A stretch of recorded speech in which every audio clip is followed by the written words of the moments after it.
आ जाओ भैया, सीधे सीधे सवालों से शुरू कर लेते हैं। और परसेंटेज चैप्टर चल रहा है, सामने सवाल लिखे हुए हैं, इन्हीं सवालों से सीखेंगे आज हम और कुछ नए कंसेप्ट परसेंटेज के। और आजकल आप लोगों को शायरी में ज़्यादा इंटरेस्ट होने लगा है भाई, लोग कंटेंट से ज़्यादा शायरी की तारीफ़ कमेंट में कर रहे हैं। तो शायरी वायरी ये सब बात की चीज़ें हैं, अभी आपका जो मेन फोकस है वो स्टडीज़ पे होना चाहिए। लेकिन आपको शायरी सुननी ही है तो आपको पता ही है, हर वीडियो में मैं एक आध शायरी सुनाई देता हूँ। तो उसके लिए आप बेधड़क बेझिझक होकर वीडियो देखें, कहीं ना कहीं बीच कुछ में कोई शायरी आपके सामने आ ही जाएगी। चलिए पहले सवाल से शुरुआत करते हैं और कोशिश करते हैं चीज़ों को समझने की। एक संख्या में 10% की वृद्धि की जाती है। आप समझें, 10% वृद्धि करने की बात की तो संख्या को अगर आप 100 मानेंगे तो वृद्धि होकर वो 110 हो जाएगी। लेकिन मैंने आपसे कहा था कि संख्या को 100 नहीं मानना, मानने वाला खेल ही केवल आपको समझना है। 10% के आपको फ्रैक्शन बनाने हैं और आपको पता चलेगा कि 10% के फ्रैक्शन 1/10 होते हैं और जो हर में जो वैल्यू आएगी उसे ही आप संख्या मान के चलेंगे, ताकि आपकी डिजिट छोटी रहे, आपका अंक, आपका नंबर जो आपने माना है वो छोटा रहे। 10% का 10% 1 होता है। अब मान लीजिए कि संख्या अगर 10 रही हो तो इसमें पहले 10% की वृद्धि की गई, यानी कि 10 से यह 11 हो गई। सिंपल ऐसे समझे, 10 में जब 10% की वृद्धि होगी तो 10 से ये 11 हो जाएगी। अब फिर उसने ये काम किया, फिर से उसने संख्या को 10% कम कर दिया। अब ये जो संख्या है इसे 10% कम कर दिया गया, -10% किया। अब मुझे बताइए 10% कम होने के बाद कितनी रही होगी। 11 का 10% कितना होता है? आपको सिंपल कुछ नहीं करना, यहाँ 11 का 10% कम करने का मतलब कि 90% कर दिया गया होगा। आप छोटी सी बात समझें, बहुत छोटी सी बात समझें। जब भी मैं कहता हूँ, मान लीजिए ये कोई संख्या है मेरे पास 100, जैसे ही मैं कहता हूँ कि मैंने 10% बढ़ाई तो इसका मतलब है कि मैंने 100 का 110% कर दिया। जैसे ही मैं कहता हूँ मैंने संख्या को 10% कम किया तो इसका मतलब है मैंने 100 का 90% कर दिया, क्योंकि 100% अपने आप में होती है। इसीलिए जितने परसेंट कम करेगा, जैसे मैंने कहा 15% कम की, इसका सीधा सा मतलब हुआ कि मैंने जो पहले संख्या थी 15% कम करने का मतलब मैंने जो पहले संख्या थी उसे 85% कर दिया। समझने के लिए ये चीज़ आपकी समझ में आ रही होगी। अगर मैं कहूँ मैंने 15% इसे कम किया तो इसका मतलब होगा कि अब आपने 100 का 85% कर दिया। देखिए 100 से 100 कटेगा, ये 85 हो जाएगी। जैसे ही मैं आपसे कहूँगा कि मैंने संख्या को 25% बढ़ाया तो इसका सीधा सा मतलब है कि आपने 100 को 125% कर दिया। वो 25% बढ़ने का मतलब खुद की 125% हो जाना। मुझे लगता है ये बात आपकी समझ में आ गई होगी कि बढ़ाने की और घटाने की जब बात करेगा तो कैसे उसको 10% घटाने का मतलब 90% कर देना खुद की। ये चीज़ आपकी समझ में आ गई होगी। चलिए इसी आधार पे मैं आपको इस सवाल को समझाता हूँ जो मैंने अभी आपको बताया। मैंने कहा मान लीजिए कि संख्या पहले 10 रही होगी, उसने कहा कि पहले संख्या को 10% बढ़ाया, यानी कि उसने संख्या को 110% कर दिया। ये पहली कंडीशन हुई। फिर उसने कहा अब संख्या को 10% कम किया, यानी ये जो संख्या है 10% कम करने का मतलब फिर उसने 90% कर दिया संख्या को, यानी 90/100 हुआ। अब मुझे बताइए ये 2 जीरो से ये 2 जीरो कैंसिल हुई, तीसरी जीरो से ये कैंसिल हुआ। अब जो संख्या है वो 11 गुणा 9 99/10 बन चुकी है। तो अब मैं आपसे अगर रेशो पूछूं, शुरुआत की संख्या क्या, यानी कि 10 पहले संख्या थी और अंत में सारी कैलकुलेशन होने के बाद ये 99/10 बची। अब इनका अनुपात आपने लिया। अब मैं आपसे कहूँ कि इस अनुपात को आप नंबर बनाइए, जो फ्रैक्शन यहाँ पे है इसे ख़त्म कीजिए, तो आप कहेंगे 10 का गुणा दोनों तरफ कर दूँ तो ये 100:99 हो रहा होगा। तो यहीं से आपका सवाल ख़त्म हो चुका है। पहले संख्या अगर 100 थी, बाद में 99 हो गई, इसका सीधा सा मतलब है कि उसमें 1 की कमी हुई। 100 पे 1 की कमी का मतलब 1% की कमी हुई, क्योंकि 100 पे कोई नंबर जो होता है उतना ही प्रतिशत होता है। मुझे लगता है ये सवाल, ये अप्रोच आपकी समझ में आई होगी, जिसमें कोई फॉर्मूला नहीं, कोई विशेष चीज़ हमने इस्तेमाल नहीं की, केवल जैसे सवाल कह रहा था वैसे ही हमने सवाल को सॉल्व किया। इस सवाल में कुछ है नहीं। देखिए इस सवाल को करने का एक तरीका और भी है। जब भी वृद्धि की और कमी की बात करेगा तो एक सीधा सा हम फॉर्मूला के तौर पे इसे हम कहें तो ये इसका इस्तेमाल भी हम कर सकते हैं सवालों में। सीधे इस रिजल्ट को आप सवालों में इस्तेमाल करेंगे तब भी आपके सवाल का जवाब आ जाएगा।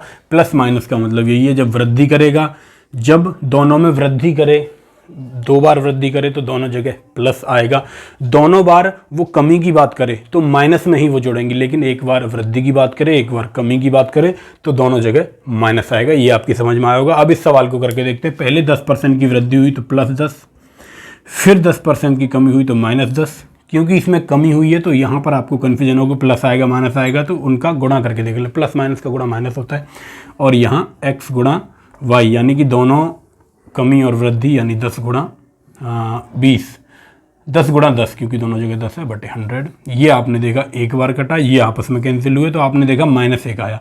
-1 का मतलब है कि 1% की कमी हुई है। इस तरह भी आप इस सवाल को समझ सकते हैं।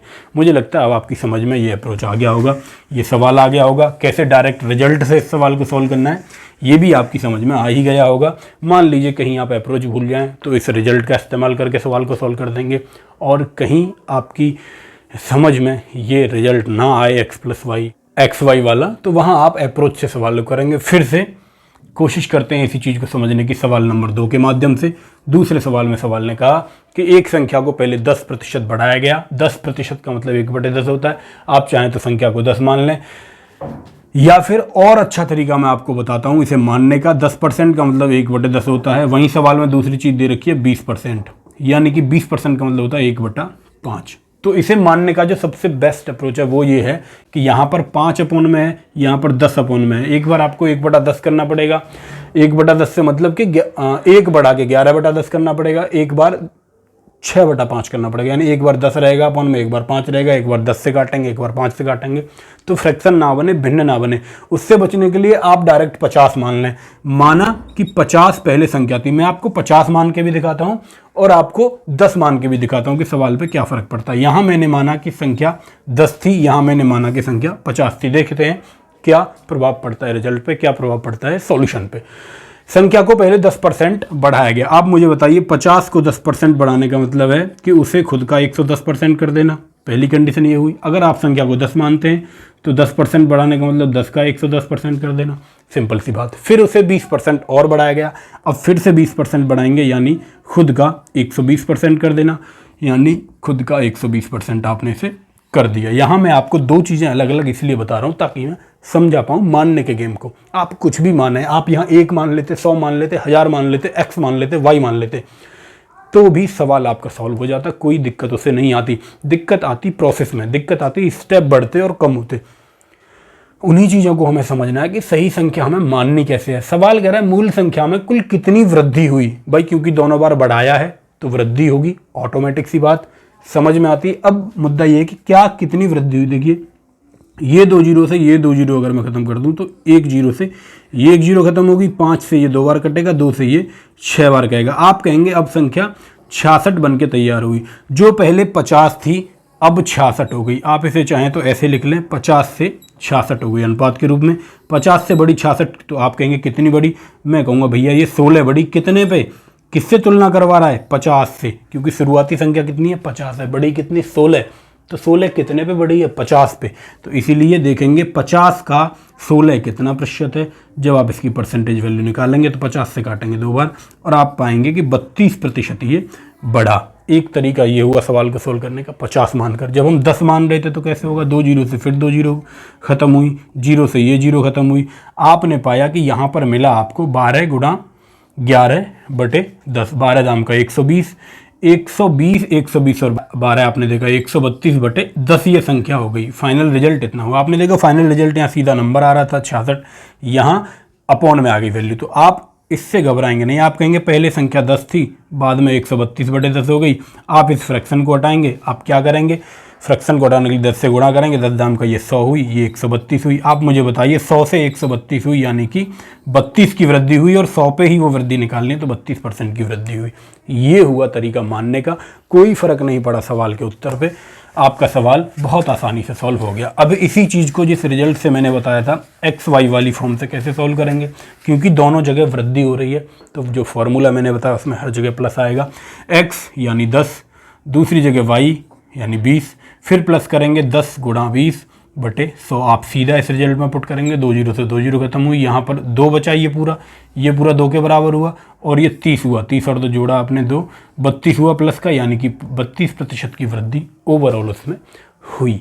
तो ये तरीके हैं तमाम सवाल को सॉल्व करने के, सवाल को समझने के। जो सबसे बड़ी दिक्कत आपको आती होगी ना, वो दिक्कत आती है बच्चे को मानने में, कि वो मानने में गलती करता है। और मानने का सबसे अच्छा तरीका है बच्चे, आप फ्रैक्शन समझें, जो भी फ्रैक्शन बनाया उसमें हर की जो वैल्यू है उसमें समझें कि आपको क्या क्या ऑपरेशन करनी है। ये आपके दिमाग में होगा क्या क्या ऑपरेशन मुझको सवाल में करनी है, उसी के हिसाब से नंबर आप मान के चलेंगे। जैसे इस सवाल में हमने कोशिश की कई चीज़ें अलग अलग मानकर सवाल को सॉल्व करने की। अब देखेंगे तीसरे सवाल को। तीसरा सवाल पढ़ें सभी लोग। x तथा y दो चीज़ें दे रखी हैं। कह रहा है x का मान y से 25% कम है। देखिए ये x है, ये y है। x का मान y से 25% कम है और y का मान x से कितने प्रतिशत अधिक है, ये आपसे जानना चाह रहा है। सिंपल सी बात, बहुत आसान सा सवाल है, कुछ नहीं है। लेकिन इसमें आपको जो समझने वाली बात है ना, ये समझना है कि 25% कम है तो मैं x को 100 मानूं कि y को 100 मानूं, या फिर फ्रैक्शन के आधार पे अगर मैं मान के चलूं 25% का मतलब होता है 1/4, तो जो 4 मुझे मानना है वो x को मानूं कि y को मानूं। ये कन्फ्यूजन एकदम क्लियर कर लीजिए आज इसी वीडियो में। कन्फ्यूजन जो आपका है कि 4x को मानूं कि y को मानूं, 100x को मानूं कि y को मानूं, इस कन्फ्यूजन को दूर करने का एक तरीका सबसे आसान। देखिए x का मान y के मान का 25% है। देखिए क्योंकि आपको y का 25% निकालना है, इसलिए जो भी आप मानेंगे 100 माने या 4 माने वो y मानेंगे। क्यों देखिए 4 25% का मतलब 1/4, क्योंकि आपको y का ही तो 1/4 निकालना है। तो y को आप ऐसा नंबर मानेंगे जो 4 से कट जाए, तो y को आप 4 मानेंगे तो y को मानेंगे, 100 मानेंगे तो y को मानेंगे, क्योंकि सबसे पहली ऑपरेशन सवाल ने y के साथ करवाई है। तो मैं कहूँगा y अगर 4 है तो y से 25% कम x है। y अगर 4 है तो 4 का 25% होता है 1, तो x होगा 3। सिंपल, ये सवाल ऐसे सॉल्व करना था आपको। अगर आप मान लीजिए 100 मान लेते y को, थोड़ी देर के लिए समझ लें, अगर आप इसे 100 मान लेते और x 25% कम 75 हो जाता, तब भी जब आप इसका रेशियो निकालते 25 से काटते तो 3 बार कटता, 25 से काटते तो 4 बार कटता। तो यही वाली चीज़ आ जाती। आपने देखा कि फ्रैक्शन में जो हर वाली वैल्यू है उसे मानने पर एक स्टेप आपका कम हो जाता है।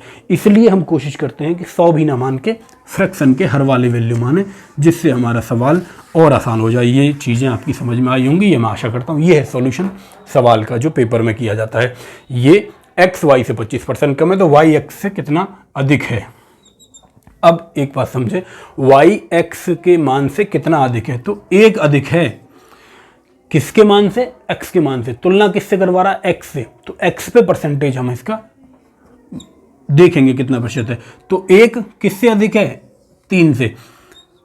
3 से 1 अधिक है 4, तो 3 से अधिक इसकी फ्रैक्शन वैल्यू देगी तो 1/3 हुआ, ऐसे समझे। या फिर कहें 3 की वैल्यू 1 है तो ये 100 पे कितना होगा, इसकी परसेंटेज वैल्यू निकालना है। या फिर मैंने आपको बताया था 1/3 डायरेक्ट 33.33% के बराबर होता है। यहाँ पे इसे कैलकुलेट करें, 100/3 करेंगे तो 33 या 99, सही 1/3% कहें, या फिर आप इसे 33.33% कहें।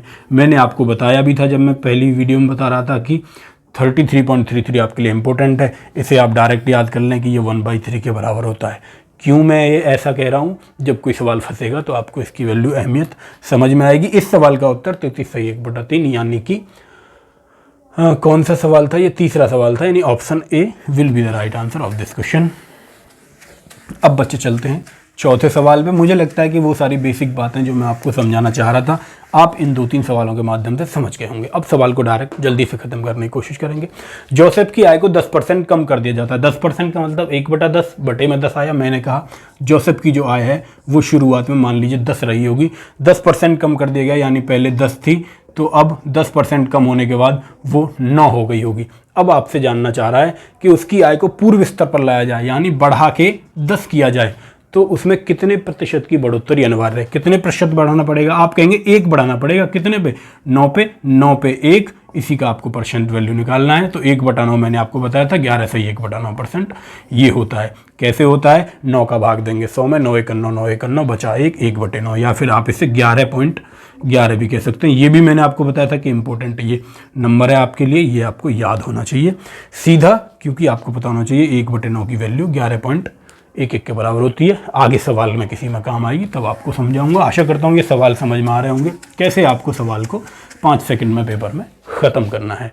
अब सारी बेसिक चीज़ें बता ही चुका हूँ आपको। अब 5वां सवाल देखेंगे। 5वां सवाल क्या कह रहा है? एक कर्मचारी है, उसके भत्ते उसके मूल वेतन के 165% हैं। यदि कर्मचारी का समग्र वेतन 11,925 हो तो उसका मूल वेतन बताइए। अब आपको समझ में आना चाहिए, जब जो वेतन बनता है किसी एम्प्लॉय का, किसी कर्मचारी का, जब वेतन बनता है बच्चे, तो एक तो होता है मूल वेतन। मूल वेतन मान लीजिए किसी बच्चे का, किसी एम्प्लॉय का 20,000 है। 20,000 के अलावा उसे रहने का खर्चा कंपनी देती है। कोई किसी बड़े शहर में है तो बड़े शहर का दिन के हिसाब से 100 रुपये दिन का खर्चा उसे देती है। मान लीजिए मूल वेतन उसका 20,000 था और कंपनी ने कहा रहने खाने इत्यादि का लगा के 10,000 हम आपको और देंगे, तो समग्र वेतन उसका 20,000 मूल वेतन, और जो 10,000 है उसे हम कहेंगे भत्ते, उसे मिला के उसका समग्र वेतन होगा 30,000। तो आपकी समझ में बस इतनी सी चीज़ मैं आपकी समझ में बैठाना चाह रहा था कि भत्ते प्लस मूल वेतन अगर आप जोड़ दें तो ये बनता है किसी भी आदमी का कुल वेतन, या मैं ऐसे कहूँ समग्र वेतन सवाल की भाषा में। तो इतनी सी चीज़ आपकी समझ में आई होगी। अब सवाल कह रहा है कि मूल वेतन से 165%, मूल वेतन का 165% है भत्ते। अगर मान लीजिए मूल वेतन अगर 100 है तो 100 का 165%, यानी कि 100 का 165%, 100 पे तो परसेंट स्वयं वही वैल्यू हो जाती है। 100 का 100%, 100 का 165% निकालेंगे तो 165 ही होगा। 165 उसका भत्ते हैं, 100 उसका मूल वेतन है, तो दोनों को जोड़ के आपको मिलेगा समग्र वेतन। आप कहेंगे 265 उसका समग्र वेतन रहा होगा। सवाल ने कहा कि समग्र वेतन 11,925 है, यानी जो हमने माना था उसके आधार पे 265 की वैल्यू सवाल के 11,925 के बराबर है। तो आपको बताना क्या है, मूल वेतन बताना है। मूल वेतन कितना माना था, 100 की वैल्यू आपको निकालनी है। यही आपका सवाल ख़त्म हो जाएगा। इस सवाल करने की कोशिश करें, काटेंगे। देखिए जब भी ऐसी वैल्यू दिखे तो आपको देख के पता चल रहा है ये 5 से कटेगा, ये भी 5 से कटेगा, तो सिंपल आप सबसे पहले 5 से काटेंगे। देखिए 5 से काटेंगे तो 55 25 और 5 × 15 53 बार कटा। इसे 5 से काटेंगे तो 5 दूनी 10 बचा 1, 5 × 15 बचा 4, 5 × 8 40 बचा 2, 55 25। आप देखें ये अभाज्य संख्या आ गई। अब आपको भाग देना ही पड़ेगा। आप जल्दी से कैलकुलेशन करेंगे। कैलकुलेशन आपकी फास्ट हो चाहे ना हो, आपको डरना नहीं है पेपर में कैलकुलेशन को देख के। आपको जैसी कैलकुलेशन मिले आप करना शुरू कर दें। 53 का भाग 238 में 4 बार देंगे, क्योंकि 50 चौके 200 होते हैं, तो 4 से 4 × 12 का 2 हासिल 1, 5 × 20 और 1 21, 216, 212 बचा, 8 में से 2 गया तो 6 बचा, यहाँ 2 बचा, यहाँ 5 आपने यहाँ से ले लिया। तो सिंपल 50 का भाग आप देंगे 55 25 5 बार देंगे, 5 × 15 5 हासिल लगा 1, 55 25 और 1 26। आप पाएंगे कि ये 45 बार कटा। इसका मतलब 45 × 100, यानी कि उसका मूल वेतन 4500 रुपये रहा होगा। 4500 रुपये मूल वेतन था, 165% उसके भत्ते थे, जो मिला के 11,925 हो रहा था। आपने ऑप्शंस पे नज़र डाली तो आपने देखा ऑप्शन सी 4500 है, तो ऑप्शन सी यानी कि 4500 होगा इस सवाल का सही जवाब। ये आपकी समझ में आया होगा सॉल्यूशन। आशा कर रहा हूँ कि मैं सारी चीज़ें आप नोट कर रहे होंगे। सारे सवाल मैंने एग्ज़ाम में आए हुए लिए हैं। जितनी भी वीडियो हैं हमारी, ओवरऑल जितने भी कंसेप्ट हमने सिखाए हैं वो सब प्रीवियस ईयर क्वेश्चंस को उठा के सिखाने की आपको कोशिश की है बच्चे। आज का आखिरी और 6वां सवाल बड़ा ट्रिकी सा सवाल है, इसलिए कई बार पेपर में आया भी है। समझेंगे सवाल को। एक वस्तु का मूल्य P% बढ़ा दिया जाता है। जहाँ पर PQ XY आ जाता है थोड़ी बेचैनी बढ़ जाती है विद्यार्थी की। वो कहता है ये क्या दे दिया। जो टेक्निकल बैकग्राउंड के हैं वो तो कर ले जाते हैं, जो आर्ट्स से पढ़ के आए हैं उनके लिए समस्या हो जाती है। डरने की कोई बात नहीं है, ये भी ऐसे ही हो जाएगा जैसे हमने सारे सवाल किए हैं। P% बढ़ा दिया जाता है, अनंतर उस नए मूल्य में P% की कमी की जाती है। सेम वही, पहले P बढ़ाया फिर P कम किया। तदनुसार यदि नवीनतम मूल्य 1 रुपया हो तो आरंभिक मूल्य बताइए। बढ़ाने के बाद और कमी करने के बाद 1 रुपया मूल्य है, तो आरंभिक मूल्य आपसे जानना चाह रहा है। आप कुछ मत करिए, सिंपल आप 10 रुपये मान लीजिए। मैंने कहा आरंभिक मूल्य उसका 10 रुपये था शुरुआत में अगर 10 रुपये था, तो अब उसके साथ आप घटा बढ़ी करिए। आप मुझे बताइए 10 रुपये था, P% बढ़ाया। मैं जैसे ही कहता हूँ आपसे कि 10% बढ़ाया, तो आप कहते हैं कि खुद का 110% हो गया, यानी कि 100 में आपने उतने परसेंट जोड़ दिया। 10% बढ़ाया, आपने कहा 110% हो गया, मतलब कि आपने 100 + 10 करा। ऐसे ही मैं 100 + P करूँगा, यानी इसने P% बढ़ाया, इसका मतलब यानी 100 + P% यानी बटे 100 इतना हो गया होगा पहली कंडीशन में। दूसरी कंडीशन में क्या हुआ, अब उसने P% कम कर दिया। अब ये जो वैल्यू आई है इतनी, इसका उसने क्या किया, P% कम किया। तो कम करने को आप कैसे लिखेंगे, 100 - P, इतने प्रतिशत कर दिया। आप समझ गए होंगे 10%, जैसे कि मैं 10% की बात करता हूँ, P को आप 10 मान लें, तो आप क्या करते हैं 10% बढ़ाया तो आप कहते हैं 110% हो गया होगा, यानी 100 + 10 उतने परसेंट। 10% कम करता है तो आप कहते हैं 90% हुआ होगा, यानी 100 - 10 उतने परसेंट, तो प्लस हुआ माइनस हुआ P, ये इतनी वैल्यू आई मेरे पास, ये फाइनल वैल्यू है, यानी फाइनल प्राइस ये इतना उसका रहा। अब सवाल कह रहा है कि यही प्राइस जो है, ये जो यहाँ पर दिख रहा है, ये 1 रुपये के बराबर है, 1 रुपये के बराबर है, तो आरंभिक मूल्य बताइए, यानी 10 की वैल्यू बताइए। अगर 1 की वैल्यू इतनी है तो आपको 10 की वैल्यू बतानी है। आप मुझे बताइए, अगर इतनी वाली वैल्यू 1 के बराबर है तो 1 यूनिट की वैल्यू आपसे अगर मैं पूछूं तो आप कहेंगे 1 अपॉन में ये पूरा चला जाएगा, अपॉन में पूरा क्या आ जाएगा, देखिए इसे आप कैलकुलेट करेंगे तो 10 तो गुणा में है ही, तो इसे गुणा में यहाँ रहने देते हैं। ये 100 प्लस पी है, ये 100 माइनस पी है, जब इनका गुणा होगा तो ए प्लस बी इंटू ए माइनस बी का फॉर्मूला बन जाएगा, यानी मैं कह सकता हूँ ए स्क्वायर माइनस बी स्क्वायर, 100 का स्क्वायर होगा 10,000 माइनस के पी स्क्वायर, ये वैल्यू, और इसके अपॉन में चला जाएगा ये 100 गुणा 100 यानी कि 10,000। यहाँ से आप समझ गए होंगे इसका सॉल्यूशन क्या है। अब मुझे बताइए 1 यूनिट की वैल्यू ये है, तो 10 यूनिट की वैल्यू जब आप निकालेंगे 10 का गुणा यहाँ होगा, और 10 का गुणा आप यहाँ करेंगे तो 10 से 10 कैंसिल हो जाएगा, तो वैल्यू क्या बचेगी, ये ऊपर चला जाएगा 10,000, तो यहाँ बचा 10,000 बटे 10,000 माइनस के पी स्क्वायर। आपने देखा कौन से ऑप्शन में ये वैल्यू दे रखी है, तो आपको पता चला कि ऑप्शन सी में केवल 10,000 की बात कर रहा है। केवल आप यहाँ जब इस सवाल को यहाँ तक सॉल्व कर रहे होते ना, तो आपको पता चल जाता 100 गुणा 100 10,000 होता है। तो यहीं देखकर आप जब इसी वाले एक्सप्रेशन को देखकर आप ऑप्शन को देखते तो आपको पता चल जाता कि सी ऑप्शन ही सही होगा। इतना करने की ज़रूरत ही नहीं पड़ती, लेकिन मुझे आपको समझाना था, केवल टिक नहीं लगाना था एग्ज़ाम में, इसलिए मैंने आपको पूरा सॉल्यूशन करके दिखाया साथियों। अब मैं आशा कर रहा हूँ कि आपकी समझ में सारी चीज़ें आ रही होंगी, आपको बड़ा मज़ा आ रहा होगा अंकगणित को पढ़ने में, परसेंटेज आपकी समझ में पूरी तरह आ रही होगी। तो साथियों, एक वही काम आखिरी, वीडियो की लिंक को कॉपी करके अपने स्टेटस में लगा लें और अपने सभी साथियों को फॉरवर्ड भी कर दें, ताकि ज़्यादा से ज़्यादा स्टूडेंट्स हमसे जुड़ पाएँ, ज़्यादा से ज़्यादा बच्चे इस मुहिम का फ़ायदा उठा पाएँ।